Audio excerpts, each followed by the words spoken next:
लोकतंत्र। आज के लेक्चर के अंदर हम देखेंगे लोकतंत्र, उसके प्रकार, उसका अर्थ, इन सब के बारे में हम अध्ययन करेंगे। इससे पहले थोड़ा हम पढ़ेंगे, इस क्षेत्र के अंदर थोड़ी व्यवहारिक समझ पैदा करने का प्रयास करेंगे ताकि हम क्या करें, लोकतंत्र के बारे में जान सके। अब देखो, लोकतंत्र यानी एक क्या होता है, एक शासन व्यवस्था है ना। तो इन विभिन्न प्रकार के जो तंत्र हैं उन तंत्रों के बारे में हम देख लेते हैं, जो क्या करते हैं, किसी भी जो राज्य की क्या होती है, शासन व्यवस्था होती है। तो उस शासन व्यवस्था को समझने के लिए हम देखेंगे पहले राज्य क्या है, फिर देखेंगे अलग अलग जो शासन है उन शासन के प्रकार देखेंगे। तो देखो, किसी भी राज्य के लिए जरूरी है उसके कितने तत्व होने चाहिए। किसी भी राज्य के लिए 4 तत्व होते हैं। उन 4 तत्वों को हमें देखना बहुत ही महत्वपूर्ण है। उसमें से पहला तत्व है कि राज्य उसे कहेंगे जिसका क्या होगा, निश्चित भूभाग होगा। जिसका क्या होगा, निश्चित भूभाग होगा, उसे हम क्या कहेंगे, राज्य कहेंगे। आज हम देखते हैं जिन को हम देश के नाम से जानते हैं, जैसे भारत है, अफगानिस्तान है या अमेरिका है, इन्हें वास्तव में राजनीतिक जो परिप्रेक्ष्य है उसके अंदर क्या कहा जाता है, राज्य ही कहा जाता है। उस राज्य का पहला महत्वपूर्ण जो तत्व है वो निश्चित भूभाग होना चाहिए। यानी राज्य क्या होना चाहिए, राज्य कोई अदर हवा में तो नहीं हो सकता। तो राज्य के लिए क्या होना चाहिए, एक निश्चित भूभाग होना चाहिए, जमीन होनी चाहिए। जैसे भारत है तो भारत का जो राज्य है ना, उत्तर में कश्मीर से लेकर दक्षिण में कन्याकुमारी तक है ना, पूर्व में जो अरुणाचल प्रदेश से लगाकर जो पश्चिम में गुजरात तक। तो ये ऐसे ही क्या होना चाहिए कि निश्चित भूभाग होना चाहिए। ऐसे ही वर्तमान में हर राज्यों का क्या एक निश्चित भूभाग है। जैसे अमेरिका है, रूस से आदि, इन देशों का भी अपना क्या निश्चित भूभाग, तो उन्हें क्या कहेंगे, राज्य कहेंगे। दूसरा इनका तत्व क्या है, जनसंख्या है ना, यानी मानवीय संसाधन। अब देखो, राज्य के होगा तो राज्य के निश्चित भूभाग होगा, तो भूभाग के आधार पर नहीं, उसमें निवास करेंगे। आखिर शासन चलेगा किसके ऊपर है, तो उसमें क्या होनी चाहिए, जनसंख्या होनी चाहिए, उसमें लोग रहने चाहिए, मानव संसाधन होना चाहिए। तो उन्हें, ये दूसरा तत्व हो गया। तीसरा तत्व इसका हम जो देखेंगे वो तत्व है, इसका क्या है, सरकार है। यानी राज्य क्या होता है, राज्य एक अमूर्त संस्था है या अमूर्त कह सकते हैं। राज्य को मूर्त रूप में लाने का काम कौन करती है, ये सरकार करती है। तो राज्य को जो चलाती है सरकार, वही क्या है, राज्य का मूर्त रूप है। बाकी राज्य एक अमूर्त संस्था है। कैसे, जैसे हम कह सकते हैं राज्य को अगर हम, मूर्त कौन सा होगा, जिससे हम अपनी आंखों से क्या कर सके, देख सकें, छू सके, तो ऐसा क्या राज्य होगा, नहीं होगा ना। तो ऐसा कौन होगा, सरकार होगी। अगला जो चौथा इसका मुख्य तत्व है वो है संप्रभुता। संप्रभुता का मतलब होता है कोई भी राज्य जो अपने आंतरिक और बाहरी रूप से क्या हो, स्वतंत्र हो, वो अपनी नीतियों का क्या करे, स्वतंत्र रूप से निर्धारण करे। न तो आंतरिक रूप से वो किसी के दबाव में हो, नहीं बाहरी रूप से किसी की क्या हो, दबाव में हो। वो अपनी नीतियों का क्या करे, स्वतंत्रतापूर्ण तरीके से क्या हो, संचालन करे। उसे ही क्या कहते हैं, संप्रभुता है ना। जैसे आज भारत देखते हैं, भारत विश्व के अंदर किसी भी देश के अधीन नहीं है। भारत अपनी जो विदेश नीति है और आंतरिक नीति उसका क्या करता है, स्वतंत्रता पूर्ण निर्धारण करता। तो ऐसे ही ये राज्यों के मुख्य हो गए 4 तत्व, जिसमें से तीसरा तत्व हमने देखा सरकार, जो क्या करता है, राज्य को मूर्त रूप देता है। अब सरकार चलाने के लिए क्या होते हैं, अलग अलग तंत्र होते हैं जो क्या करते हैं, सरकार को संचालित करते हैं। उसमें से कौन से हैं, प्रारंभ में हम प्राचीन समय से हम देखते हैं तो उसमें क्या होता है, एक तंत्र आता है जिसका नाम है राजतंत्र है ना। प्राचीन जब हमने पाठ पहला के अंदर देखा था, जनपदों के अंदर आता, जिसमें क्या होता, शासन का मुखिया राजा होता और यहाँ वंशानुगत शासन व्यवस्था होती थी। यानी राजा के बाद उसका बेटा ही क्या बनेगा, शासक बनेगा है ना। तो इस तरीके की क्या थी, वंशानुगत शासन व्यवस्था थी, उससे राजतंत्र कहेंगे। इसके अलावा उनमें हमने एक देखा था गणतंत्र है ना। तो गणतंत्र के अंदर क्या था, हालांकि जो वर्तमान परिप्रेक्ष्य में हम गणतंत्र देखते उससे बहुत अलग था। उसमें कोई निर्वाचित नहीं होता था और जो मताधिकार देने का भी वो क्या था, वो भाग बहुत ही निश्चित कम था।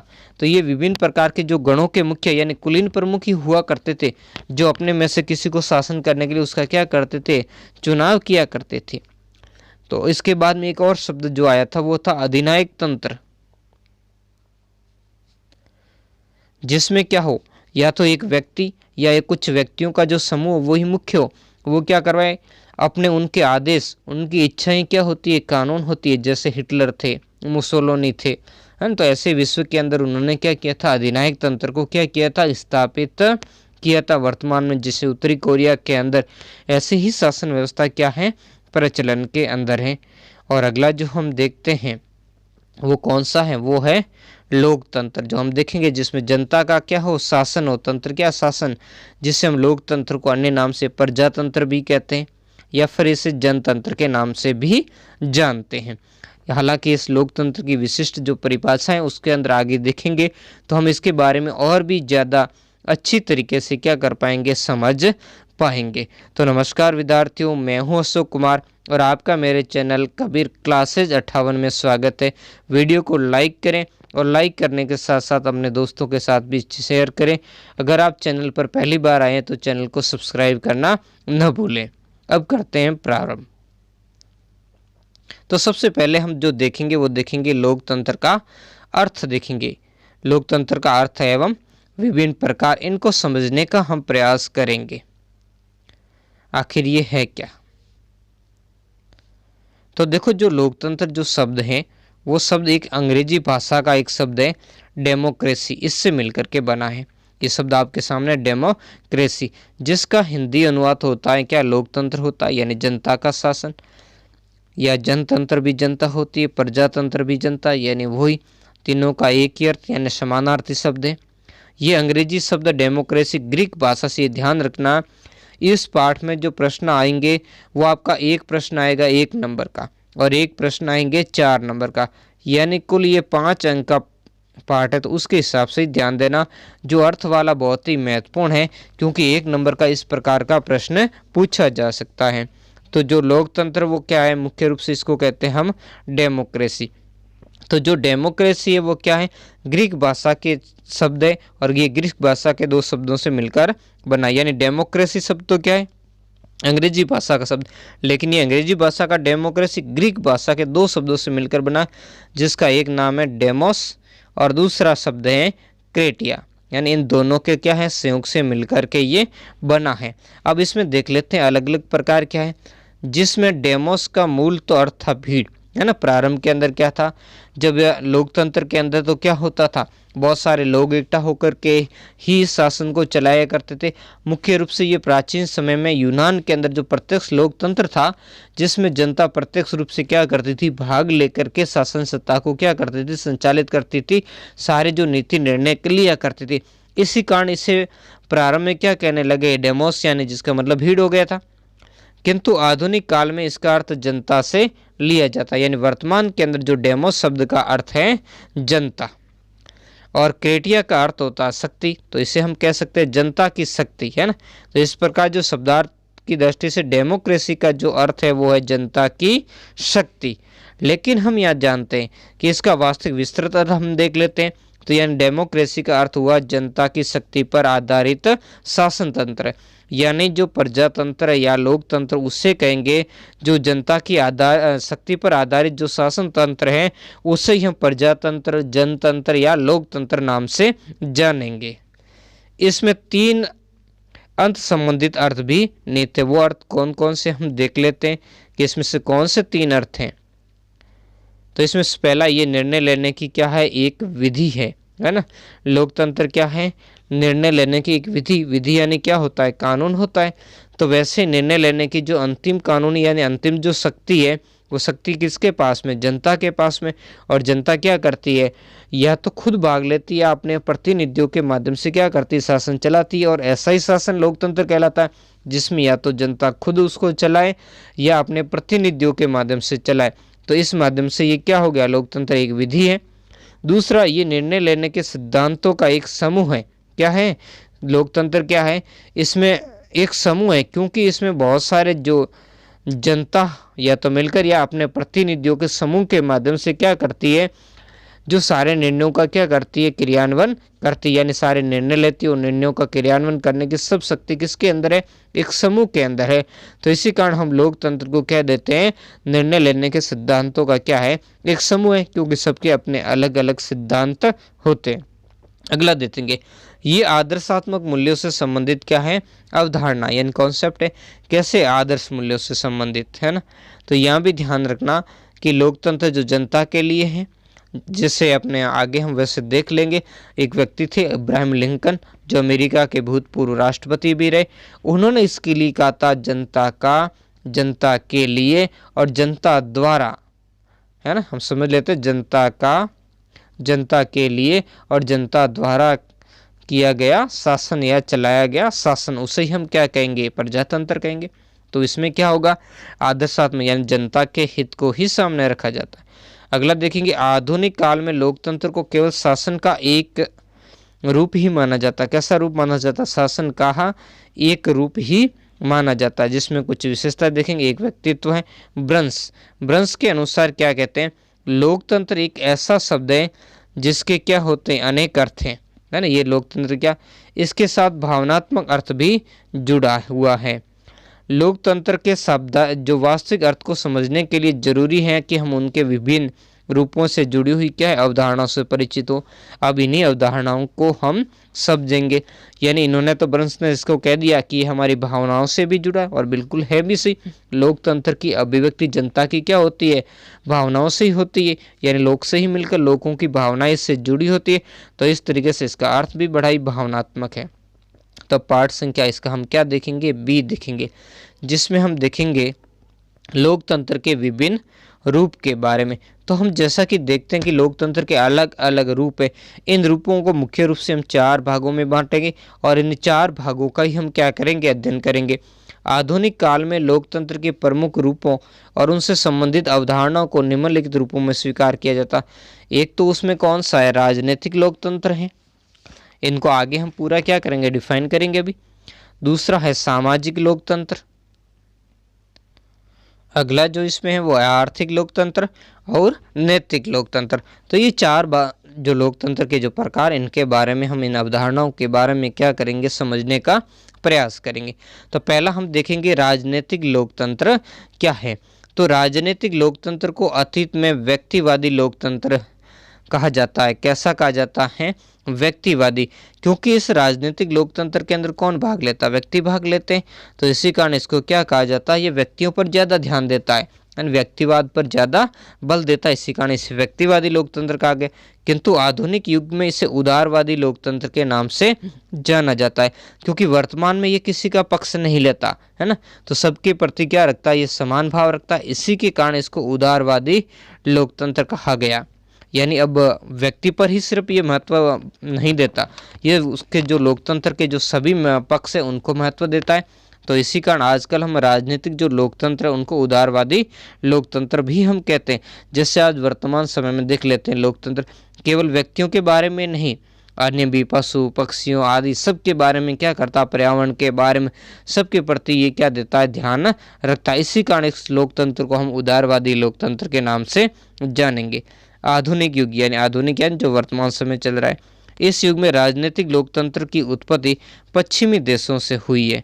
तो अतः कभी कभी इसको पश्चिमी लोकतंत्र भी कहा जाता है, क्योंकि हालांकि हम देखते हैं कि इस लोकतंत्र का जो विशेष है, तो प्राचीन समय से ही हम देखते तो ऐसा कोई प्रचलन में रहा ही नहीं है। एक हम जैसे देखते हैं अभी जो महाजनपद काल के अंदर भारत के परिप्रेक्ष्य में, तो उसमें 2 व्यवस्थाएं होती है, एक तो राजतंत्र और एक गणतंत्र होता है। हालांकि गणतंत्र में थोड़ी बहुत ऐसी व्यवस्थाएं होती है, लेकिन उतने उससे हम लोकतंत्र नहीं कह सकते। और ऐसा ही हम देखते हैं प्राचीन जो यूनान के जो नगर राज्य थे, उस नगर राज्यों के अंदर पहली बार लोकतंत्र जो देखने को मिला था, लेकिन इसका व्यवहारिक रूप से प्रयोग पश्चिमी देशों के अंदर हुआ, जिन्हें हम यूरोपीय देश कहते हैं। और इसकी जो शुरुआत है वो धीरे धीरे हुई थी। जैसे हम देखें 1776 के अंदर अमेरिका जो आज़ादी की घोषणा के बाद अमेरिका के अंदर लोकतंत्र की स्थापना की क्या हुई थी, घोषणा हुई थी। इसके बाद जो यूरोप के अन्य देश है उनमें चाहे वो इंग्लैंड हो, फ्रांस हो, जर्मनी हो, प्रारंभ में इसमें क्या हुआ था, ये व्यवस्था विकसित हुई थी। इस व्यवस्था के इस पश्चिमी देशों में विकास के कारण तो इसको क्या कहने लगे, पश्चिमी लोकतंत्र के नाम से जाने गए, है ना। क्योंकि प्रारंभ क्या होती है, इनकी उत्पत्ति इन्हीं देशों से हुई थी, और आज लोकतंत्र की उत्पत्ति विशेषकर हम अमेरिका से ही मानते हैं। जबकि मार्क्सवादियों ने इसे पूंजीवादी लोकतंत्र कहना पसंद किया था। क्यों? क्योंकि राजनीति के अंदर वही लोग आगे बढ़ पाते हैं जो क्या होते हैं, पूंजीपति होते हैं, यानी जिनके पास में अच्छा खासा पैसा होता है वही इस पर आगे बढ़ पाते हैं। जो धनवान लोग होते हैं या कह सकते हैं साधन संपन्न लोग होते हैं वही राजनीति में आगे बढ़ते हैं, क्योंकि राजनीति बहुत ही खर्चीली चीज़ है। हम देखते हैं कि चुनावों के समय कितना लोग जो प्रत्याशी होते हैं वो कितना खर्च कर लेते हैं, और उसके बाद में जो मुख्यमंत्री या प्रधानमंत्री बनता है उससे भी बड़ा खर्च। तो इसी कारण क्या कहते हैं, इसको पूंजीवादी लोगों का शासन कह सकते हैं। तो इसे जनता का लोकतंत्र नहीं कहकर ये एक और शब्द कहते हैं कि ये पूंजीवादी लोकतंत्र है। उदारवादी विचारकों ने समस्त राजनीतिक लोकतंत्र को क्या किया था, दो रूपों में बांटा। कैसे? एक तो राज्य के एक प्रकार के रूप में लोकतंत्र है ना, एक ऐसा लोकतंत्र जो राज्य का एक प्रकार होता है, और दूसरा ऐसा लोकतंत्र जो किसका प्रकार होता है, शासन के प्रकार के रूप में लोकतंत्र होता है। राज्य के एक प्रकार के रूप में लोकतंत्र का अर्थ है लोकतांत्रिक राज्य या डेमोक्रेटिक स्टेट से है। लोकतांत्रिक राज्य की अवधारणा के अनुसार प्रभु सत्ता का निवास किस में होता है, जनता के अंदर होता है, यानी जो अंतिम प्रभु सत्ता है वो क्या होती है, जनता होती है। इसलिए जनता की सरकार के निर्माण और उसके नियंत्रण और उसको पदच्युत यानी जो पद से हटाने की जो पूर्ण और अंतिम शक्ति किसे प्राप्त होती है, जनता को ही होती है ना। तो ये आप समझ गए मतलब। अब जो अगला पढ़ेंगे, जो शासन के प्रकार के रूप में जो क्या था लोकतंत्र का अर्थ, पहला तो था राज्य के प्रकार के रूप में, मतलब जो राज्य की जो सरकार है उसको हटाने का, उसको बनाने का, उस पर नियंत्रण यानी कंट्रोल रखने का और उसको हटाने का अधिकार किसको है, वो है जनता को। शासन के एक प्रकार के रूप में लोकतंत्र का अर्थ है लोकतांत्रिक शासन से, यानी जनता क्या चलाए, शासन को खुद चलाए। वास्तव में लोकतांत्रिक शासन की अवधारणा लोकतांत्रिक राज्य की अवधारणा के सैद्धांतिक पक्ष का ही विकसित और व्यवहारिक रूप है, उसी से ही जुड़ी हुई है। ये उल्लेखनीय है कि राजनीतिक लोकतंत्र से संबंधित ये दोनों अवधारणाएं कानूनी प्रभुसत्ता पर राजनीतिक प्रभुसत्ता की क्या करती है, श्रेष्ठता को क्या करती है, स्वीकार करती है। संक्षेप में ये दोनों मानती है कि राजनीतिक प्रभुसत्ता द्वारा कानूनी प्रभुसत्ता पर क्या किया जाता है, नियंत्रण किया जाना चाहिए, है ना। तो ये ध्यान दें, क्योंकि राजनीतिक प्रभुसत्ता है वही क्या होती है, जनता की अभिव्यक्ति है, जनता उसी से जुड़ी हुई होती है, जनता अपने प्रतिनिधियों को ही राजनीति में भेजती है। तो इसी कारण उसका जो कानूनी प्रभुसत्ता है उस पर इसका क्या होना चाहिए, नियंत्रण होना चाहिए। अब देखते हैं राजनीतिक लोकतंत्र।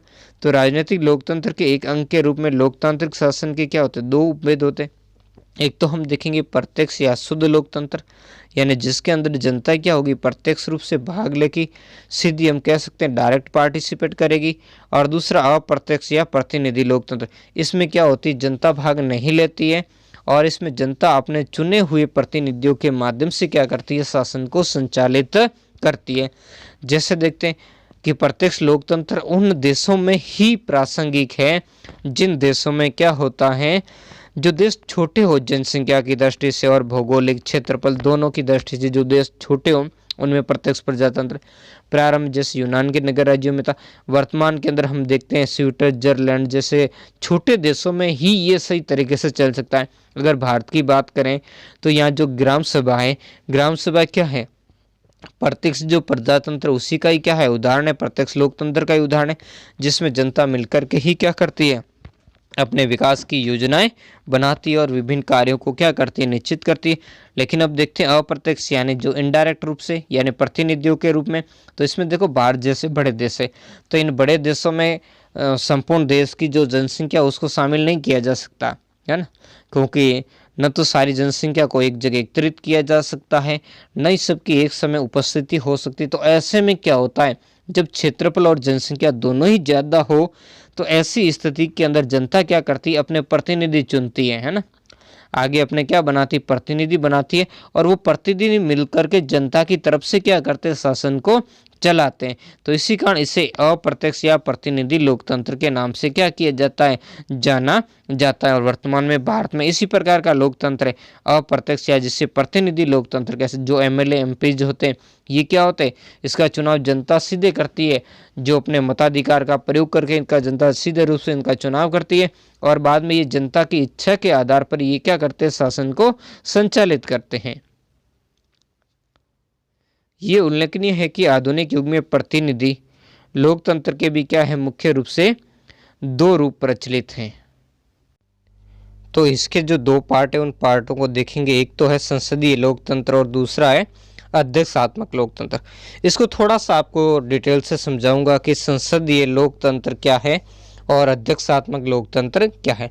जहां देखो समझ की आवश्यकता हो कि उस पॉइंट को थोड़ा डिटेल से हम समझेंगे ताकि आगे आपका सारा जो कंसेप्ट है वो क्लियर हो जाए, कोई फिर उससे संबंधित क्या है शंका नहीं रहे। जैसे हमने जो राज्य के चार तत्व देखे थे उसमें से एक तत्व कौन सा था, सरकार था, है ना। तो देखो सरकार के अंदर क्या थी, है ना, व्यवहार के अंदर हम देखा तो ये सरकार चलाती कौन है।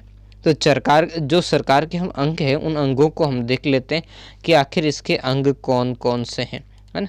तो इन अंग को बारे में हम देखेंगे। वैसे इसमें हम आगे जो अगले अध्याय के अंदर हम क्या करेंगे, पूरा देखेंगे कि सरकार के बारे में कैसे निर्माण होता है सरकार का, सब देखेंगे। तो सरकार के कितने अंग होते हैं, 3 अंग होते हैं। सरकार के 3 अंग होते हैं। एक तो होती है व्यवस्थापिका, है ना, पहला अंग व्यवस्थापिका है। दूसरा इसका अंग है वो है कार्यपालिका है। फिर तीसरा जो इसका होता है वो क्या है, न्यायपालिका, है ना। ये 3 अंग होते हैं। अब देखो संसदीय जो लोकतंत्र होता है उसमें क्या होता है, ये दोनों मिलकर के क्या करते हैं, कार्य करते हैं, है ना। दोनों एक दूसरे पर क्या होते हैं, निर्भर, एक दूसरे पर क्या। कार्यपालिका इसमें क्या होती है, व्यवस्थापिका के प्रति उत्तरदायी होती है, उसके प्रति जिम्मेदार होती है। यानी कार्यपालिका तभी तक काम करती है जब तक क्या करती है, ये व्यवस्थापिका का इसके अंदर इसके अंदर क्या है, विश्वास है। यानी अपना विश्वास मत ये व्यवस्थापिका में रखती है तब तक कार्यपालिका चलती है, नहीं तो नहीं चलती। जैसे हम भारत के उदाहरण के रूप में हम देख लेते हैं, ऐसी जो संसदीय लोकतंत्र की व्यवस्था भारत, ब्रिटेन आदि जैसे देशों में पाई जाती है। तो इसमें हमारे देखते हैं कि हम क्या चुनते हैं। हम देखो इसमें वैसे इसमें डिवाइडेशन करें तो अलग पार्ट हो सकते हैं दो, जैसे संघीय व्यवस्थापिका जो हमारे केंद्र में है और राज्य व्यवस्थापिका जो राज्य में। हम संघीय व्यवस्थापिका के बारे में आपको समझाएंगे थोड़ा इसमें उदाहरण के द्वारा। तो जो हमारे भारत के जो प्रधानमंत्री होते हैं वो क्या होते हैं, नियुक्त होते हैं। वो चुने नहीं जाते, वो क्या होते हैं, नियुक्त होते हैं। उनका चुनाव नहीं होता, उनको जनता नहीं चुनती, वो क्या करते हैं, नियुक्त होते हैं। यानी जनता क्या करती है, अपने प्रतिनिधि चुनती है जिन्हें हम सांसद कहते हैं, है ना। इसके जो व्यवस्थापिका के भी 3 पार्ट है जिसमें राष्ट्रपति, लोकसभा और राज्यसभा तीनों से मिलकर, यानी इस व्यवस्थापिका को हम क्या कह सकते हैं, जो संघीय, इसमें 2 व्यवस्थापिका हमने देखी थी, एक संघीय व्यवस्था। तो संघीय व्यवस्थापिकाएं उसको ही हम दूसरे नाम से कह सकते हैं, तो उसको संसद कह सकते हैं, है ना। तो वैसे हम संघीय व्यवस्थापिका में देखेंगे तो इसमें विशेषकर जो लोकसभा होती है, जो लोकसभा के जो सदस्य होते हैं उनको क्या करती है, डायरेक्ट जनता चुनाव करती है, जिसे हम सांसद कहते हैं। उन्हें चुन करके जनता भेजती है। अब वो सांसद क्या करते हैं, इसमें से जिस दल को बहुमत मिलता है उस दल का नेता होता है, जो भी खुद भी क्या होता है, एक सांसद होता है।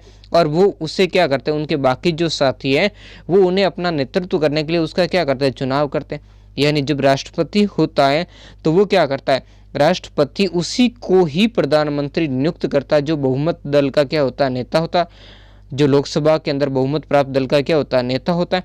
तो इस तरीके से ऐसे समझना, संसदीय जो लोकतंत्र का जो मुखिया क्या कहलाता है, प्रधानमंत्री कहलाता है। और वो उसका क्या करता है, उसे जनता सीधे नहीं चुनती, उसे डायरेक्ट नहीं, बल्कि उससे तो क्या करती है, जनता एक सांसद के रूप में, एक प्रतिनिधि के रूप में चुनाव करती है। और बाद में जो प्रतिनिधि होते हैं वो उनको क्या करते हैं, प्रधानमंत्री बनाते हैं।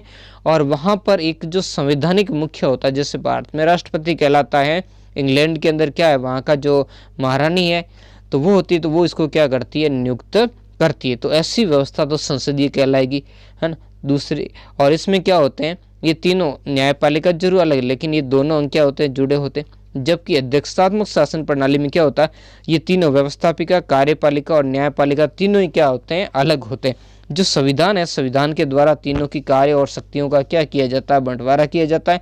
और तीनों स्वतंत्र रूप से क्या करते हैं, कार्य करते हैं। जैसे हम देखते हैं कार्यपालिका व्यवस्थापिका के प्रति जिम्मेदार व्यवस्था नहीं। दूसरा, जैसे हमने देखा इस संसदीय व्यवस्थापिका का जो या लोकतंत्र का मुखिया प्रधानमंत्री कहलाता है वास्तव में व्यवहारिक रूप से। तो वैसे अध्यक्षतात्मक शासन प्रणाली में व्यवहारिक रूप से जैसे अमेरिका का हम देखते हैं उदाहरण, तो वो राष्ट्रपति कहलाता है। तो राष्ट्रपति को वहाँ के जो जनता के प्रतिनिधि होते वो नहीं चुनते, जनता का क्या होता है, डायरेक्ट वहाँ वोटिंग होती है। जैसे अभी अमेरिका के अंदर चुनाव हुए जिसमें जो बाइडेन जीते। तो इसमें क्या होता है कि जितनी वोटिंग प्राप्त हुई उसके बाद हालांकि इलेक्टोरल कॉलेज भी वोट करते हैं, लेकिन वह एक और भी व्यवस्था है जिसके अनुसार अगर वो निश्चित मत उस राज्य के अंदर क्या मिल जाते हैं, कैंडिडेट को मिल जाते हैं, तो उस राज्य के जितने इलेक्टोरल कॉलेज जो होते हैं वो उसको क्या हो जाते हैं, राष्ट्रपति को ऑटोमेटिक मिल जाते हैं, है ना। तो यहाँ ये ध्यान देना। और इसके अलावा वहाँ का जो राष्ट्रपति है वो इनके प्रति जिम्मेदार नहीं होगा, वहाँ की जो व्यवस्थापिका के प्रति जिम्मेदार नहीं होगा, और सारी जो कार्यपालिका उसका निर्वाचन अपने हिसाब से करेगा। जबकि यहाँ क्या होता है, संसदीय प्रणाली के अंदर जो कार्यपालिका वो संपूर्ण रूप से क्या होती है, व्यवस्थापिका के प्रति जिम्मेदार हो। तो यही मुख्य दोनों के अंदर, इसी के आधार पर आपको इसको समझना है। अब देखेंगे आगे इसके कुछ और टॉपिक, है ना।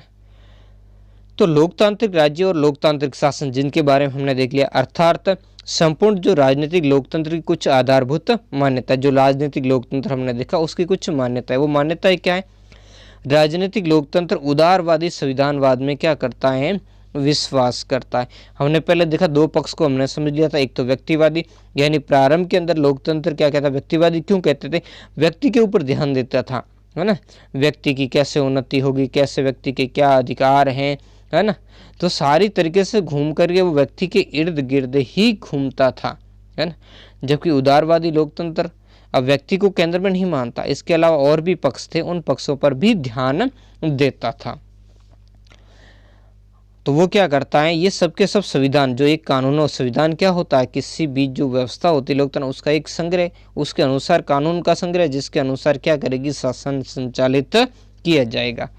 अगला दूसरा है, ये प्रभुसत्ता का निवास किस में मानता, जनता में मानता। बिल्कुल ये सही कि जो राजनीतिक लोकतंत्र है वो अंतिम शक्ति किससे प्राप्त करते हैं, जनता, यानी यह मुख्य जो प्रभुसत्ता है वो किस में निवास करती है, जनता के अंदर निवास करती है। क्योंकि जनता हर 5 साल बाद क्या करती है, अगर जो इसके प्रतिनिधि होते हैं वो जनता की इच्छा की अभिव्यक्ति नहीं करते या उसके अनुसार शासन नहीं चलाते, उनकी इच्छाओं की पूर्ति नहीं करते, तो जनता अगले 5 साल में उसको क्या कर दे, चुनावों में उसको हटाकर दूसरे प्रतिनिधि भी चुन सकती है। तो इसी कारण प्रभुसत्ता आखिर यानी जो उसको हटाने का अधिकार किसको, जनता को है, तो प्रभुसत्ता उसी के हाथ में होगी जिसको हटाने और बनाने का क्या था, या चुनने का अधिकार होगा।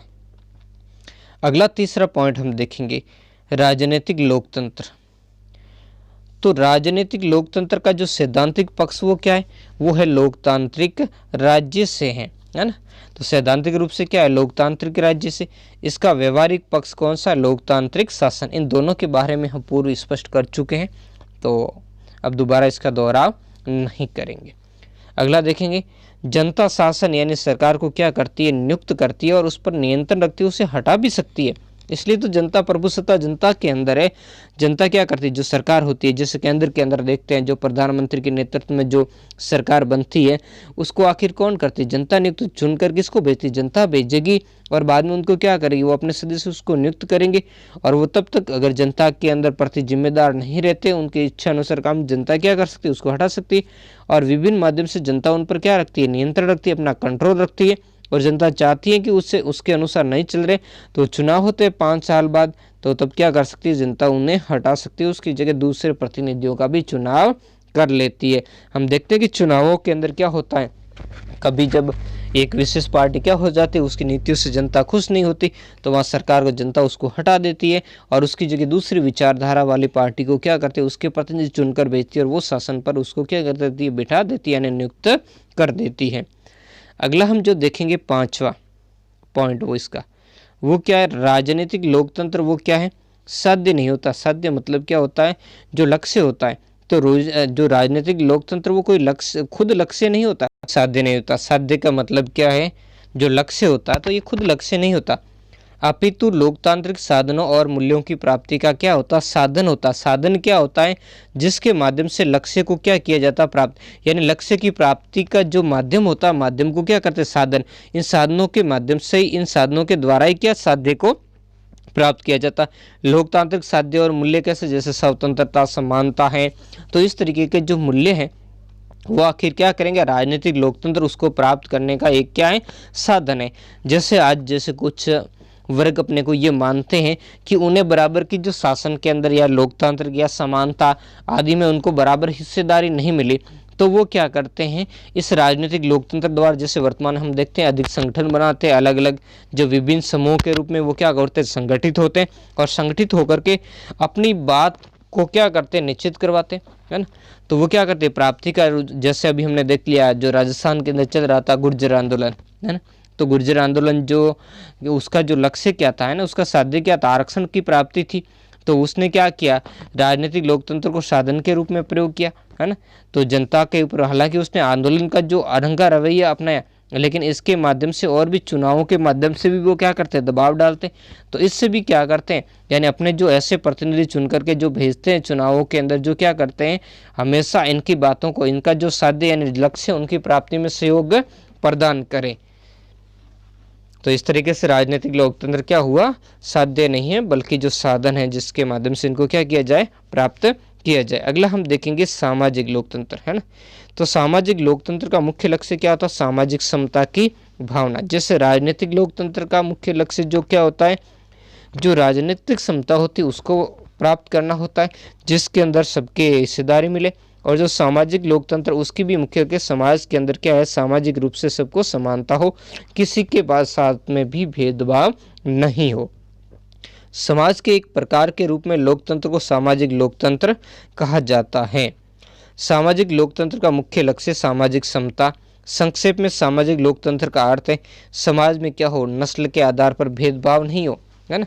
जैसे अफ्रीका के अंदर चला था नेशनल मंडेला ने इसके बना, और अमेरिका के अंदर आज भी चल रहा है, और वर्तमान में ब्लैक लाइव मैटर चल रहा है। तो इस आधार पर क्या है, ऐसा नस्ल के आधार पर या रंग या वर्ण के आधार पर क्या हो, भेदभाव नहीं हो, काले या गोरे हैं तो इस आधार पर क्या हो, भेदभाव नहीं हो। इसके अलावा जाति, है ना, तो जैसे जाति प्रथा तो अपने भारत की बहुत ही महत्वपूर्ण है ना। हम तो सभी अलग अलग पहले अपनी अभिव्यक्ति जाति के माध्यम से करते हैं। तो सामाजिक लोकतंत्र वो होगा जो ऐसे किसी आधार पर, जाति के आधार पर किसी को कम शक्तियाँ या उसको स्वतंत्रताएं या उसको सुविधाएं प्रदान नहीं करेगा, यानी उनमें किसी प्रकार का भेदभाव नहीं करेगा कि कोई वो विशेष जाति का हो तो उससे अधिक सुविधाएं प्रदान की जाए या शासन में अधिक हिस्सेदारी दी जाए। इसके अलावा धर्म के आधार पर भी किसी प्रकार का भेदभाव नहीं होगा, भाषा के आधार पर, लिंग, है ना, स्त्री या पुरुष के आधार पर, है ना, धन के आधार पर, यानी कोई ज़्यादा पैसे वाला और कोई गरीब है तो इसके बाद अलावा ज़्यादा पैसे वाला तो उसको ज़्यादा अधिकार प्राप्त दिया जाए, उनको ज़्यादा स्वतंत्रता, ऐसा नहीं होगा। जन्म के आधार पर आदि के आधार पर व्यक्तियों के बीच में विभेद यानी भेदभाव नहीं किया जाना चाहिए, और सभी व्यक्तियों को क्या करना चाहिए, समान समझना जाना चाहिए। वही क्या है, सामाजिक लोकतंत्र है। सामाजिक लोकतंत्र के अंदर सभी को समान समझा जाता है, चाहे उसकी जाति कुछ भी हो, उसका लिंग कुछ भी हो, उसकी भाषा कुछ भी हो, या उसका धर्म कुछ भी हो, उसका जन्म स्थान कुछ भी हो, उसका वर्ण कुछ भी हो, या उसका क्या है, नस्ल कुछ भी हो। उन सबको एक ही देश के अंदर रहने वाले, या देश को राजनीतिक दृष्टि से हम राज्य कहेंगे, एक ही राज्य में रहने वाले सभी लोगों को समान रूप से उनकी उन्नति के साधन उपलब्ध होने चाहिए। एक व्यक्तित्व है हर्नसा। हर्नसा के अनुसार लोकतांत्रिक समाज वह है जिसमें समानता के विचार की प्रबलता हो, यानी उसमें सबको समानता क्या हो, किसी के साथ में भेदभाव नहीं हो, सबको समान रूप से अधिकार प्राप्त हो, अधिकार हो तो भी समान रूप से, कर्तव्य हो तो भी समान रूप से, है ना, तो उनकी प्रबलता हो, जिसमें समानता का सिद्धांत प्रचलित हो, है ना, सब किसी भेदभाव पर आधारित नहीं हो। अगला देखेंगे सामाजिक जो लोकतंत्र की जो अवधारणा है मुख्य रूप से सामाजिक समानता के अधिकार पर क्या करती है, जोर देती है। और इसी कारण हम देखते हैं भारत के अंदर जो समानता, जो पहला हमारा अधिकार है वो समानता का ही अधिकार है ना, जो अनुच्छेद संख्या 14 से जो 18 तक है वो इसी पर जोर देता है। इसका सामान्य अर्थ यही है कि सभी व्यक्तियों को समाज में समान महत्व प्राप्त होना चाहिए, किसी व्यक्ति को अन्य किसी व्यक्ति से क्या होने चाहिए, सुख का साधन मात्र नहीं समझा, या ध्यान देना, समान महत्व प्राप्त होना चाहिए, किसी भी व्यक्ति को अन्य किसी भी व्यक्ति के सुख का साधन मात्र नहीं समझना चाहिए। पहले ये होता था जब राजतंत्र होता था, तब राजतंत्र में क्या होता था, केवल जो कुलीन वर्ग होता था, जो शासन सत्ता से चिपका हुआ वर्ग, राजा और उसके परिवार के सदस्य, उसके जो वंशज हुआ करते थे, जिसमें हम कह सकते हैं राजा, उसके परिवार के सदस्य, इसके अलावा जो जमींदार जैसे कुलीन वर्ग, तो उन्हें विशेष प्रकार के अधिकार प्राप्त थे, वो सारी सुख सुविधाओं का भोग करते थे। जबकि किसान है और ऐसे मजदूर हैं, उन लोगों से ये क्या करवाते थे, अपने जो सुख का साधन मानते थे, जिसमें अनेक लोगों को वो दास दासी या नौकर के रूप में रखते थे, जो उनके सुख के साधन के रूप में प्रयोग करते थे, उनसे अपने सारे काम करवाते थे। इसके अलावा उनसे बेगार भी करवा लेते, अपना जो भौतिक और शारीरिक दोनों ही सुख का साधन के रूप में उन लोगों को क्या करते थे, वो प्रयोग में करते थे। जबकि लोकतंत्र कहता है ऐसा नहीं, कोई भी व्यक्ति हो, चाहे उसकी सामाजिक स्थिति कुछ भी हो या उसकी आर्थिक स्थिति कुछ भी हो, उनको क्या होंगे, समान रूप से उनको महत्व प्राप्त होगा, समान रूप से उनको क्या होगा, अधिकार प्राप्त होगा, समान रूप से उनको स्वतंत्रता प्राप्त होगी और आगे बढ़ने के भी क्या होंगे, समान अवसर उनके लिए उपलब्ध होंगे, किसी के साथ में भी भेदभाव नहीं होगा। व्यवहार में सामाजिक लोकतंत्र की स्थापना के लिए दो बातें आवश्यक है। कौन सी दो बातें, इन बातों को हम समझेंगे। पहला, धर्म, जाति, नस्ल, भाषा, लिंग और धन आदि के आधार पर समाज में मौजूद विशेषाधिकारों की व्यवस्था का क्या होना चाहिए, अंत किया जाए, है ना। अब देखते हैं हम प्रारंभ के अंदर जो क्रांतियां होती थी, एक रूस की क्रांति देख लेते हैं। 1789 के अंदर जो क्रांति हुई थी, उस क्रांति का क्या कारण था, उस क्रांति का कारण क्या था, जो कारण भी मुख्य यही था, क्या था, वहाँ के जो कुछ वर्ग थे, वहाँ के 3 वर्ग थे, जिन 3 वर्ग के अंदर जो तृतीय स्टेट जो था उसको क्या थे, प्रारंभिक स्टेट 2 थे, जैसे कुलीन स्टेट थे, इसके अलावा पादरी स्टेट था, और तीसरा जो सामान्य स्टेट था। तो सारा टैक्स वगैरह का भार तो सामान्य स्टेट पर था, और जबकि उसका सुविधा भोग कौन कर रहे थे, दोनों ही ऊपर वाले स्टेट कर रहे थे, जो न तो कोई कर दे रहे थे और जनता से बेगार और लेते थे, टैक्स भी जनता से वसूल करते थे, और भी बहुत सारे उनको विशेषाधिकार प्राप्त थे। ऐसा भारत में भी था, है ना। जब राजतंत्र था तो हमारे अंदर भी, यहाँ भी ऐसा ही था। लोगों को क्या था, जो सामान्य जनता को कोई अधिकार प्राप्त नहीं थे। सारे विशेषाधिकार किसको थे, जमींदार वर्ग के जो लोग थे उनको थे, या राजाओं के परिवार उनको थे। तो इस तरीके से इस लोकतंत्र ये कहता है सामाजिक रूप से तभी स्थापना होगी सामाजिक लोकतंत्र की, जब ऐसे किसी भी विशेषाधिकार किसी विशिष्ट वर्ग को नहीं प्राप्त हो, या विशिष्ट धर्म, जाति, नस्ल, भाषा, लिंग या धन का महत्व प्राप्त व्यक्ति या व्यक्तियों के समूह को ऐसे प्राप्त नहीं हो, वो सभी समाजों को समान रूप से, यानी प्रत्येक व्यक्ति को समान रूप से प्राप्त हो। दूसरा है, सभी व्यक्तियों को सामाजिक प्रगति के समान अवसर प्रदान किए जाने चाहिए। किसी व्यक्ति के साथ में भेदभाव नहीं किया जाना चाहिए, जो ऊपर वर्णित है, वो अमुक धर्म, अमुक जाति, अमुक नस्ल, अमुक भाषा, अमुक लिंग, या वो क्या है, धन से संपन्न व्यक्ति है, तो उसको क्या होगी, प्रगति के रास्ते ज़्यादा होंगे। जो गरीब वर्ण के लोग होंगे उनके क्या होंगे, प्रगति के रास्ते कम होंगे। ऐसा नहीं, आज भी हम देखते हैं, इसीलिए जो प्रतियोगी परीक्षाएं आदि के माध्यम से सबको समान अवसर दिया जाता है, उसमें जो योग्य व्यक्ति होता है वो भी क्या होता है, आगे बढ़ता। तो यही लोकतंत्र की मुख्य खासियत है। अगला जो तीसरा देखेंगे वो है आर्थिक लोकतंत्र, है ना। तो देखो यहाँ भी ध्यान से समझ लेना चाहिए।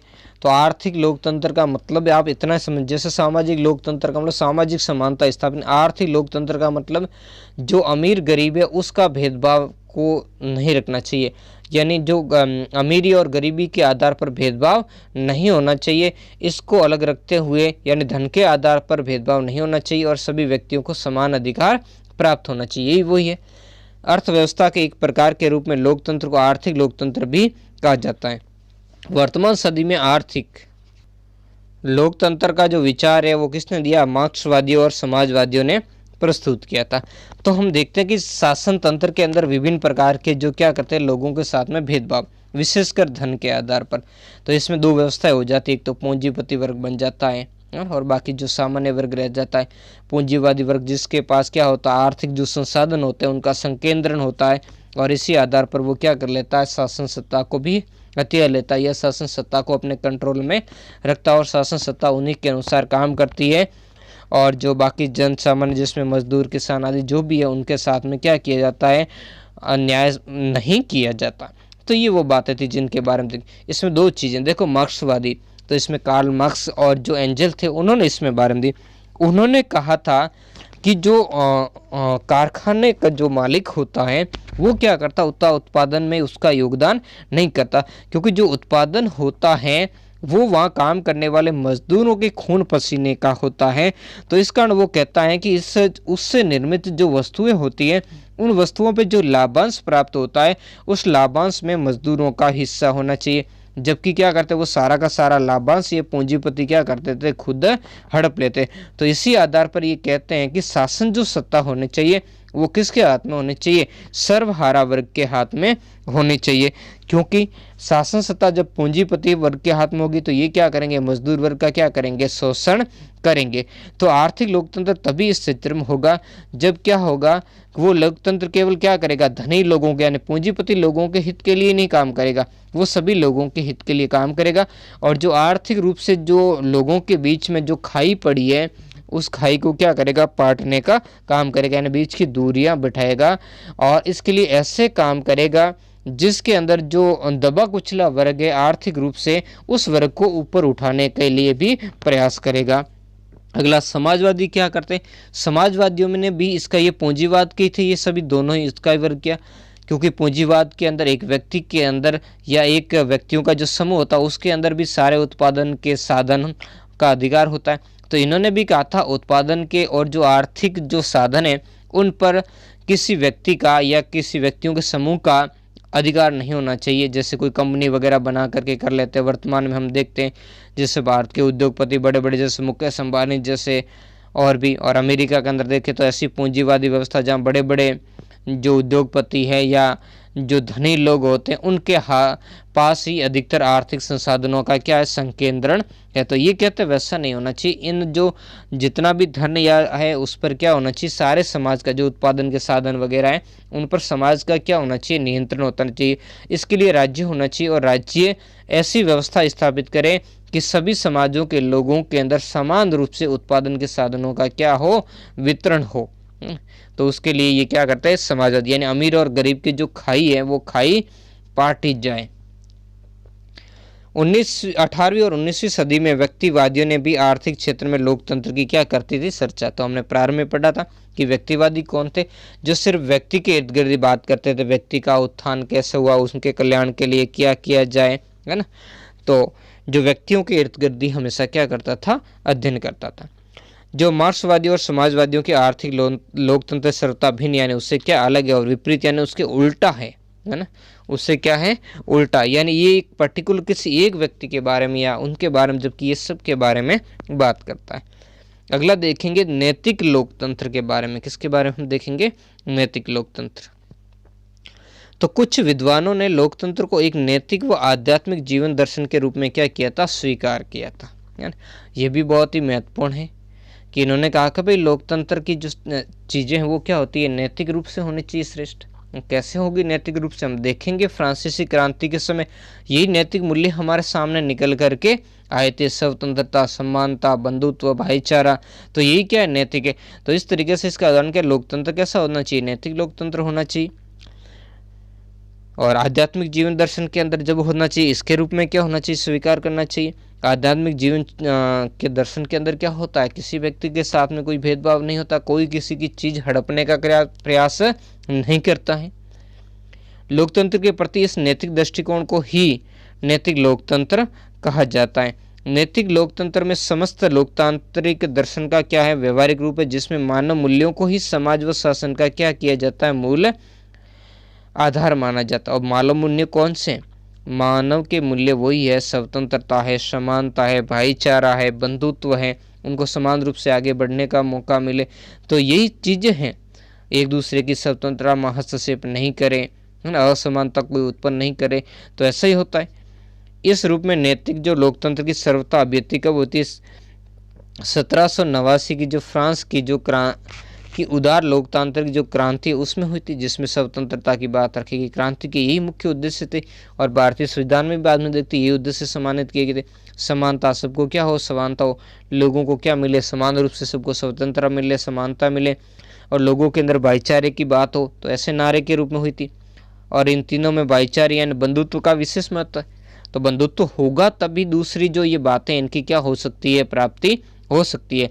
क्योंकि इसके बगैर व्यक्तियों में समानता हो ही नहीं सकती, और समानता नहीं होगी स्वतंत्रता भी नहीं पाई जा सकती, है ना भाई। जब तक क्या है भाईचारा होगा, है ना, जब दोनों बीच में दुश्मनी होगी तो क्या होगा, कोई किसी की स्वतंत्रता मानेगा, वो उसकी स्वतंत्रता को हड़पना चाहेगा, इसके अलावा उसकी समानता को भी हड़पना चाहेगा। जब भाईचारा यानी बंधुत्व की भावना होगी तब क्या होगा, व्यक्ति क्या करेगा, उनमें समानता होगी और वो स्वतंत्रता भी उसके अंदर आएगी। तो ये था आज का हमारा लेक्चर, और नेक्स्ट लेक्चर में हम आगे देखेंगे जो लोकतंत्र संबंधित जो सिद्धांत और दृष्टिकोण देखेंगे।